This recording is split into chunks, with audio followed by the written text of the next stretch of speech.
nongeye kubasuhuza kandi mbahaye ikaze hano kuri Maxwise TV. Ikiganiro cy'uno munsi tugiye kugaruka ku bintu byafasha umunyeshuri gutsinda cyane, gutsinda mu ishuri. Murabizi ko muri no minsi ibintu bigenda bihindagurika, aho ireme ryo kwiga ryatakaye. Imwe mu mpamvu rero cyangwa se kimwe mu bigira uruhare mu gutakara kw'iryo reme n'umunyeshuri nawe harimo uruhare rw'umunyeshuri. Ni gute rero urwo ruhare rwawe nk'umunyeshuri warutanga, ni gute wakwiga neza ukabasha gutsinda nk'umunyeshuri koko? Mwarimu arakoresha imbaraga zose ngo akwigishe, ababyeyi barakora ibishoboka byose ngo ubone ibikenewe byose kugira ngo wige. Hanyuma wowe wakora iki kugira ngo mu ishuri udatsindwa?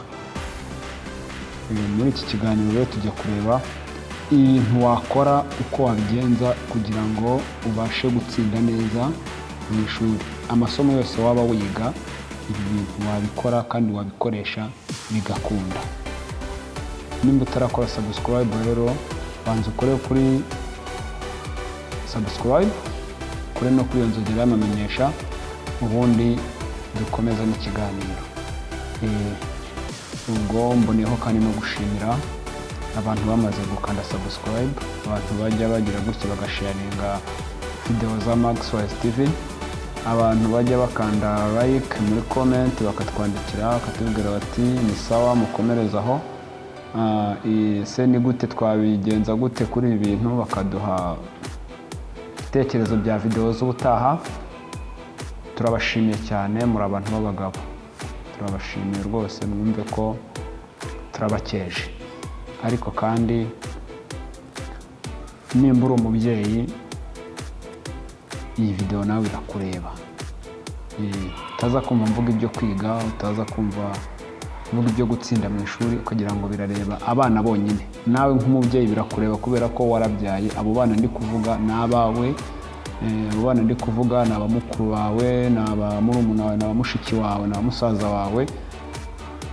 Iki kiganiro ugikurikiranye ukabasha kumva zino nama zirimo hano, byazakugirira akamaro, kubera yuko nawe byazakugarukira. Iyo abavandimwe cyangwa se abana b'abavandimwe bigenze neza, nawe ibyishimo bikugeraho. Reka twe gutinda rero, twivugire kuri ibi bintu wakora kugira ngo ubashe gutsinda mu ishuri. Ku ikubitiro rero, ku mwanya wa mbere turahasanga ikintu kigira kiti kugira ngo utsinde mu ishuri nuko ugomba kubanza kwitabira ishuri. Ntabwo watsinda utajya ku ishuri, utiga. Icya mbere ugomba kujya ku ishuri ukareba, mbese attendance ni ingenzi. Kabone nubwo wajya ku ishuri ntiwandike, byanze bikunze ibyahavugiwe hari ikintu kigusigara mu mutwe. Niba wagiye ku ishuri, ukicara mu ishuri, bakigisha uhari, bakiga uhari, nawe ukagira uruhare mu masomo, byanze bikunze biragufasha. Umenya ibyigishwayo ibyo ari byo, umenya mbese kujya mu ishuri niyo ntambwe ya mbere. Icya kabiri ni ukugena intego, ndetse ugashyiraho n'amategeko wowe ubwawe ugenderaho nk'umunyeshuri. Nyuma y'amategeko y'ishuri, nyuma y'amabwiriza ikigo wigamo cyashyizeho, nawe uba ugomba kwishyiriraho amategeko yawe. Ukavuga uti, urugero, ku ishuri itegeko ni uko dutangira kwiga saa moya. Nkoresha iminota 5 mva mu rugo ngera ku ishuri, cyangwa se mba mu kigo. Njye ngomba kuzajya mbyuka saa 12 nkakora ibikorwa ABCD, hanyuma nkabona kujya mu ishuri bya bikorwa birangiye. Iyi ikaba ari gahunda yawe ya buri munsi. Nimba uyipanze gutyo rero, urumva ushyizeho uburyo uzajya ukora ibintu byawe. Ibyo bintu bizagufasha kugira gahunda muri wowe. Uzashyiraho andi mategeko ubona nyine yagufasha nawe muri ya myigire yawe.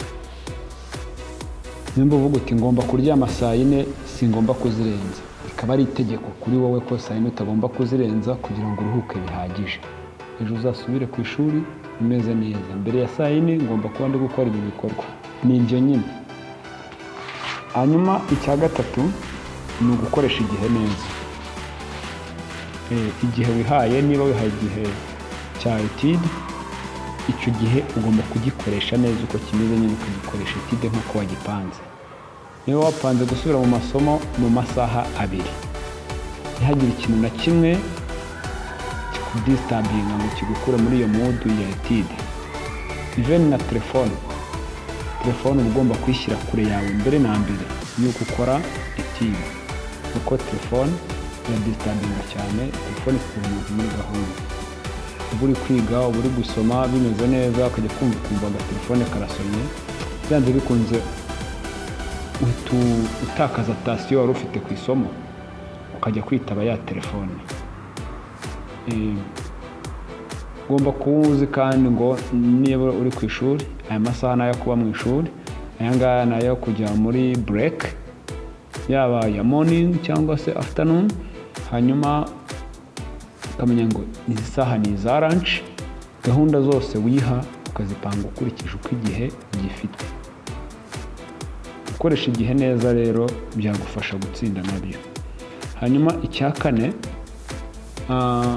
buriya murabizi baravuga ngo imiti ikora ikoranye, ariko kandi ngo n'inkingi imwe ntigera inzu. Undi mugani w'ikinyarwanda ukavuga uti nta mugabo umwe. No kwiga rero naho ni uko nguko. Birashoboka ko waba uzi amasomo yose, ariko abantu bazi amasomo yose ntabwo ari benshi. Hari igihe usanga hari isomo rimwe ryakuzengereje, ryakunaniye, mbese ku buryo hamwe uvuga uti iri somo imibare yarananiye, mu rugero mfashe by random, imibare yarananiye nubwo wagira ute sinayumva. Kubera iki? Kubera ko uyitekereza mu buryo bwawe, aho ngaho niho uhora ugarukira buri gihe. Ukeneye rero undi muntu umwe wo kugira ngo aguhe igitekerezo cyisumbuye kuri bya bindi wari ufite. Aha ngaha niho tuvuga ngo ugomba gushaka inshuti zikunda kwiga. Mu nshuti zose ufite, reba inshuti zikunda kwiga, uba arizo mukorana, uba arizo mumarana igihe. Mbese za nshuti zidakunda kwiga utandukane nazo mu gihe cy'amasomo. Mubane mu bindi, mubane mu bundi buzima, ariko nibigera mu bigendanye n'amasomo, mu bigendanye no kwiga, tandukana n'izo nshuti. Kuko igihe uzaba uri gutekereza ku masomo weho, iyo nshuti yawe izaba nayo iri kwitekerereza ku bindi. Hamwe ishobora no gufata gahunda cyangwa se ishobora kugukura muri ya mudu y'isomo. Hamwe uvuga uti ngiye kujya mu ishuri, ukaba yakubwira ati tube twiyotera akazuba nta kibazo. Nibwo bagisona, reka tumare iminota 5 turi kota akazuba hano, nta kibazo, turasanga mwarimu ataragera kure. Mu by'ukuri ufite gahunda yo kwiga, ariko umuntu uri kukubwira gutyo ngo ube wota akazuba, ngo ube wicaye aho ngaho, ngo uri gusakuza, uri kugira gute, we arumva, mbese yageze mu ishuri aba yumva bimubangamiye, mu gihe weho ari byo ukunda. Rero mugomba gutandukana niba ushaka gutsinda amasomo. Ugomba kugira itsinda wigiramo rero. Ugomba kwigira muri groupe. Nari mbivuzeho hano hejuru ku cya kane. Nta mugabo umwe, no mu masomo nuko nguko bigenda nyine. Ugomba kuba ufite itsinda wigiramo. Za nshuti zawe mugenda na za nshuti zawe za buri munsi, nimba zitagufasha kwiga zishyire ku ruhande, uba ufite irindi tsinda wigiramo. Murabizi ku ishuri hari igihe biba ngombwa ko hari activite zikorwa mu matsinda, izo ngizo uba ugomba kuzibamo nyine, ariko ku rundi ruhande mu rugo, muri quartier, uba ugomba kugira abandi bana mwigana, mbese mugasangira ibitekerezo. Bimwe byakunaniye ukabibabaza, dore ko hari n'abantu batinya kubaza mu ishuri, ariko akaba yabaza muri rya tsinda ritoya bigiramo hanze y'ishuri. Yageze muri rya tsinda aratinyuka akabaza, ariko mu ishuri akaba atatera urutoki ngo abe yabaza mwarimu kubera ko aba afite ubwoba. Ibyo turabizi. Rero byaba byiza rya tsinda ribaye rihari, ukajya wiga nyine ukagufasha gusobanukirwa n'amasomo neza. Igikurikiyeho ni icya gatandatu, niba uri mu ishuri ugakoresha igihe cyawe neza, ukagira itsinda wigiramo, inshuti nziza, nta kibazo. Kujya mu ishuri byonyine ntibihagije, uba ugomba no gufata note. Ugomba gufata note. Ibi ngibi bigendanye n'icya karindwi, gusura library, gusura isomero. Niba uri mu ishuri uba ugomba gufata note mwarimu aguhaye, ndetse ukongeramo n'izawe, kubera ko ibintu mwarimu avuga byose ntabwo abyandika. Hari ibyo avuga ndetse ukumva uranabyumva, rimwe na rimwe wanataha ukaba wanabyibagirwa nyine, bigatuma bya bindi ufite utari kubasha kubisobanukirwa neza, kubera ko ntabwo wibuka ibyo mwarimu yavuze. Ariko igihe wafashe note zawe bwite wifatiye, bimwe mwarimu yanditse uzabyandika mu rurimi rworoshye kandi wumva, bityo nusubira gusoma bikorohere kubisobanukirwa. Nusubira kureba muri ya kayi ujye uhita umenya ngo ibi ngibi ni ibi, ibi ngibi byavuye aha, ibi ngibi byagenze gutya, mbese usobanukirwe kurushaho. Icya karindwi rero ngikomojeho, ntabwo mwarimu aguhereza ibintu byose, uba ugomba nawe kujya gushaka ibitabo ugasoma. Jya mu isomero ugenda ushaka amakuru yimbitse aruta ayo mwarimu yaguhaye. Mwarimu ntabwo atanga ibintu byose. Ntabwo ibintu biri mu gitabo mwarimu yabiguhereza, uwo mwanya ntabwo waboneka. Kandi ntabwo igitabo kimwe wakigiramo ngo umeze nk'uwigiye mu bitabo birenze kimwe. Ibitabo biruzuzanya, ibitabo bimwe biba bifite amakuru akennye, ibindi bifite amakuru acagase, ibindi bifite acagase. Wabisoma byose rero bikagufasha kugira amakuru yuzuye ku kintu runaka. Icya munani wakora ugatsinda amasomo yawe neza, ugomba gukora ku buryo buri gikorwa cyose gikorewe mu ishuri ukigiramo uruhare. Niba ari umwitozo mwarimu atanze mu ishuri, uba ugomba gukora ku buryo uwo mwitozo uri buwukore.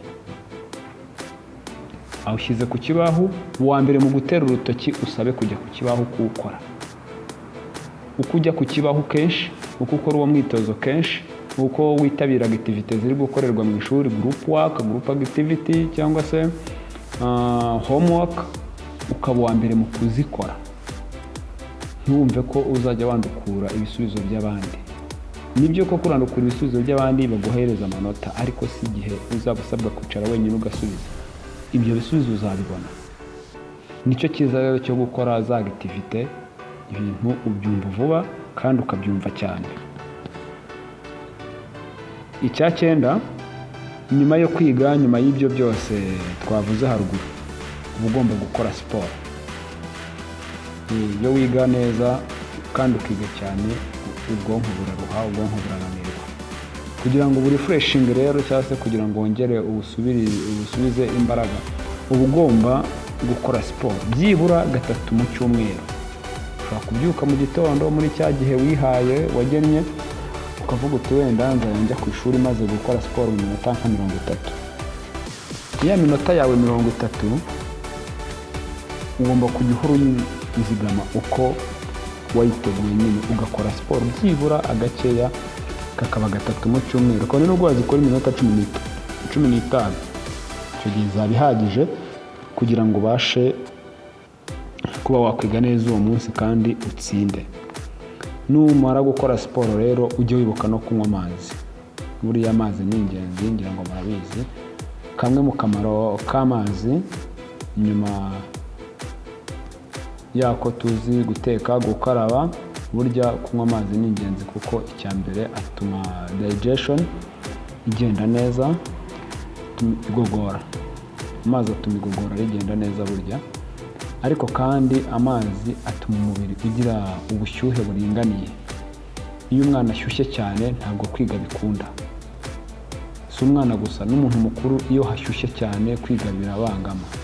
Ngira ngo abaciye mu ishuri mwese mujya mwumva mu mpeshyi uko biba bimeze, cyangwa se mwumvaga mu mpeshyi uko byabaga bimeze. mu gihe cy'izuba ryinshi cyane. Amazi rero kandi burya afasha n'ubwonko mu kuruhuka.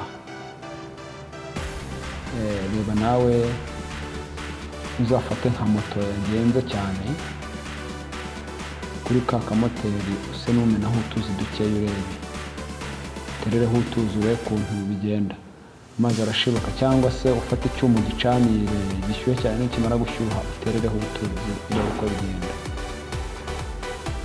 Iyo ukirambitse mu mazi umwanya kirongera kigahora kandi cyari cyashyushye. N'ubwonko rero ni uko uba usabwa kunywa amazi kugira ngo bwa bushyuhe bwagiye mu bwonko bugabanukemo, wongere ugiremo freshness. Icya 10, ugomba kwirinda kunywa inzoga. Nimvuga inzoga wumve itabi, wumve urumogi, wumve inzoga, wumve wenda mbese utekereza ku bindi biyobyabwenge, nabyo uba ugomba kubyirinda, kubera ko uyu munsi niba waraye wanyweye inzoga wasinze, ubwonko bwawe ntabwo buri bukore neza, ejo ntabwo uzabasha kwiga. Uba usabwa rero kwirinda inzoga. Hari n'abavuga ngo iyo banyweye akamogi, iyo banyweye akayoga nibwo babifata cyane. Wenda ako kanya urumva uri kubifata cyane kubera ko nta bindi bintu uri gutekerezaho nyine, ariko nyuma y'uko bya bindi bigushizemo ntabwo uzaba ukibuka ibyo wize wabinyweye.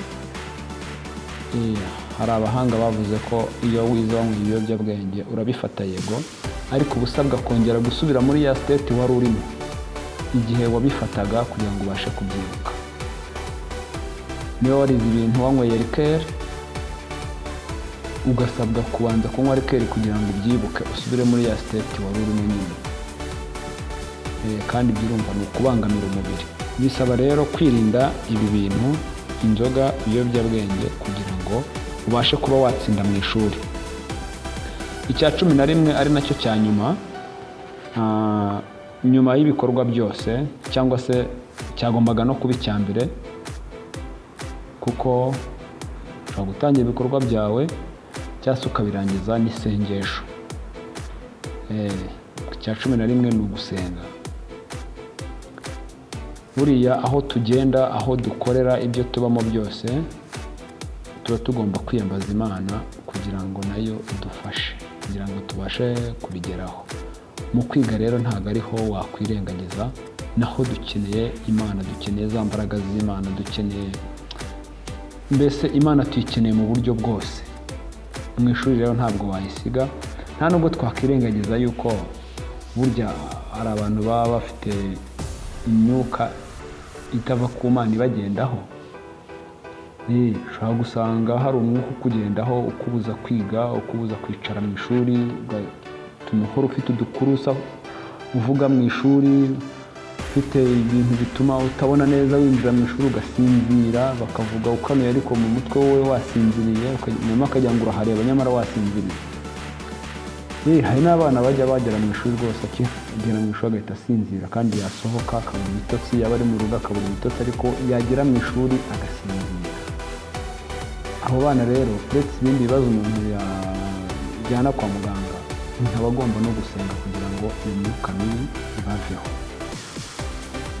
Uko wiga cyane, uko ukora ibi byose nakubwiye, ujye wibuka no gusenga, ujye wibuka no kwambaza Imana kugira ngo ibashe kuguha imbaraga z'umubiri, ibashe kuguha imbaraga z'ubwenge, ibashe no kuguha imbaraga zigufasha gutsinda ikibi idashaka ko wiga. Ibi byose nubikora uzanshimira, kandi uzazumbwira ngo Maxwell TV mwarakoze ku bitekerezo byiza mwaduhaye. Reka mbibutse rero gukanda subscribe, nongere nkwibutse gukanda like, ndetse na share na comment ugendemo utubwire ngo ubutaha tuzakore kuri iki ngiki.